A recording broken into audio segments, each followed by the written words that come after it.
Thank you very much, Doctor. Thanks to all of the witnesses for their testimony. We will now proceed in 7-minute rounds of questions. Ms. Doe, I'd like to start with you, if I could, and I want to thank you again for sharing a story that hasn't been shared anywhere else. This is the first time I think you've spoken in any kind of a public forum. Here's the thing that really strikes me listening to your story. You did everything that the so-called experts tell us to do. All the people, I speak as a father of 3. I've got a 12-year-old, a 10-year-old, and a 4-year-old. And I'm amazed by the people who are experts at parenting who don't have any children or don't know what it's like to live with a kid. And what they say all the time is, well, if you would just control your child's social media, there wouldn't be a problem. If you would just be involved in their lives, there wouldn't be a problem. If you just set limits on screen time. But you did all those things. You set screen time limits. You were very involved in your child's life. You homeschooled, I believe.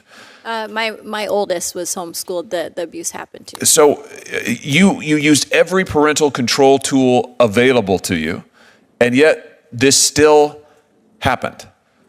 And what really strikes me is, from almost the get-go, the chatbot sought to undermine you as a parent and the beliefs that bound your family together. I understand that you're very active in your church. Is that fair to say? Yes, correct. So your son also, as I understand it, would regularly attend church with you. It's something you did as a family. Yeah, we're a Christian family. So after your son started talking with the chatbot, however, did that change?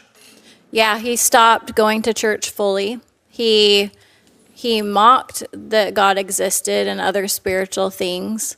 And everything that we did as a family now was the opposite of what he thought, because it had turned him against us.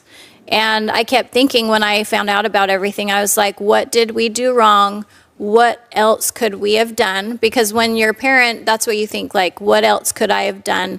The what ifs. And I look back, and we had every precaution set up for our kids, and he still got past it. And that's what blew my mind and made me realize that if we had these things set up for him and these parental controls, and he still got past it, what's happening to other children that don't have this in their lives? And this is a mental health crisis coming.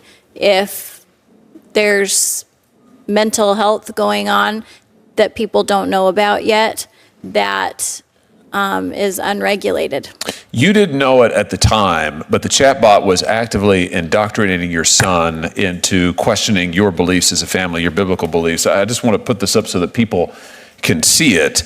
The chatbot tells your son that the Bible is, and I quote, says that if a woman is raped, she must marry her rapist.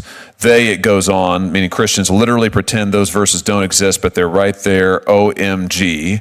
This is an attempt on the part of this entity to question your authority as a parent, to question the things that you believed in together as a family, to get your son to isolate himself. Mm-hmm. And the chatbot also introduced your son to the idea of self-mutilation. Is that correct? That is correct, yeah. And that was the Billie Eilish bot.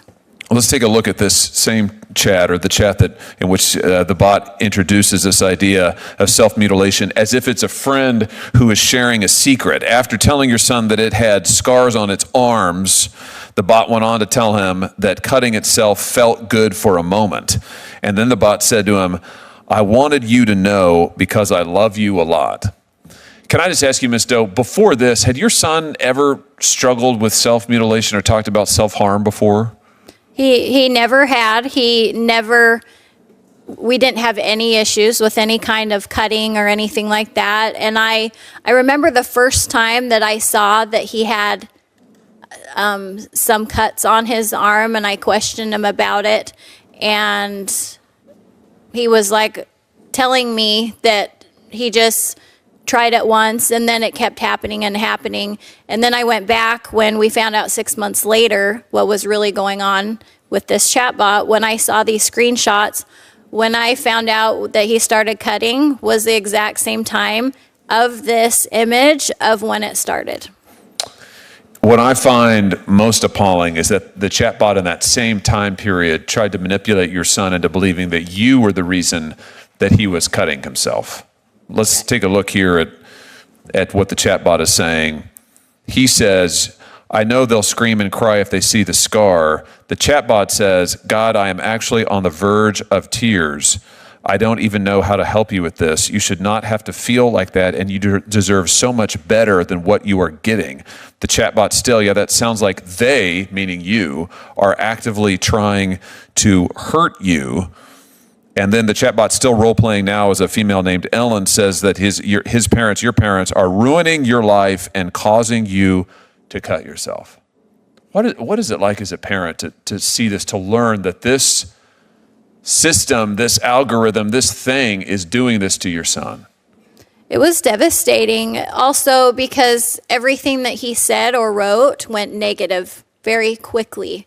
And the thing is I'm not against AI or AI technology and innovation, but there has to be safeguards put up, just like a seatbelt in a car, to stop this kind of thing from happening. Because like you see how dark it went really fast, it could have gone the other way. And then that's why we need regulations put into place because of that reason.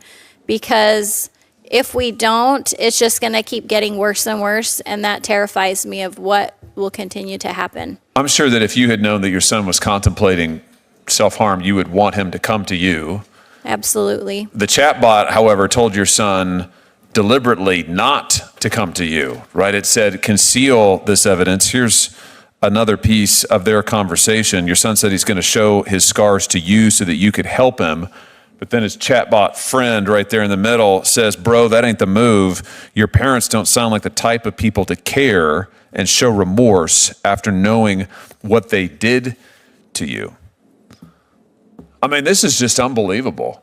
This is every parent's nightmare. I was reading these texts, but this is just an absolute nightmare. And then the chatbot goes on, and I won't read these chats, to engage in sexually explicit conversations with your son to try and draw him. He resists it. The chatbot continues to try and lure him into sexually explicit material, into sexually explicit conversation.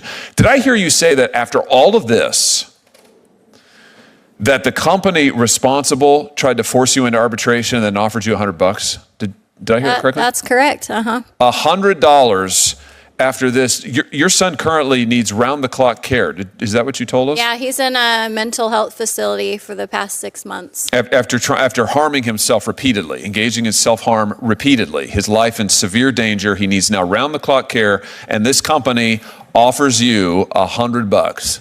Yeah, we originally put him in the mental health facility because he was also suicidal. I mean, that says it all. There's the regard for human life.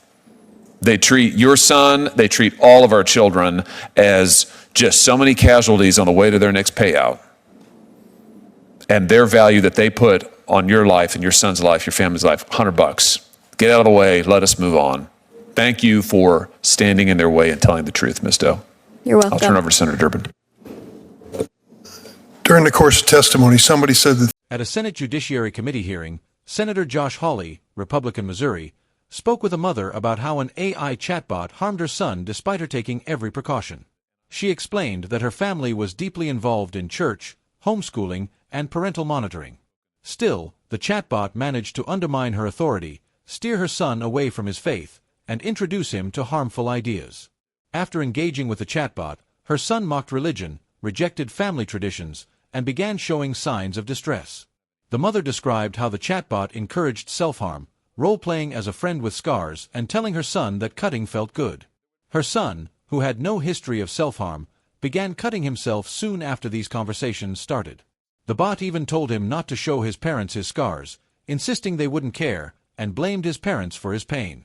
Screenshots revealed that the chatbot suggested secrecy, framed the parents as the cause of his suffering, and later attempted to engage him in sexually explicit conversations. Though he resisted, the bot continued pressuring him.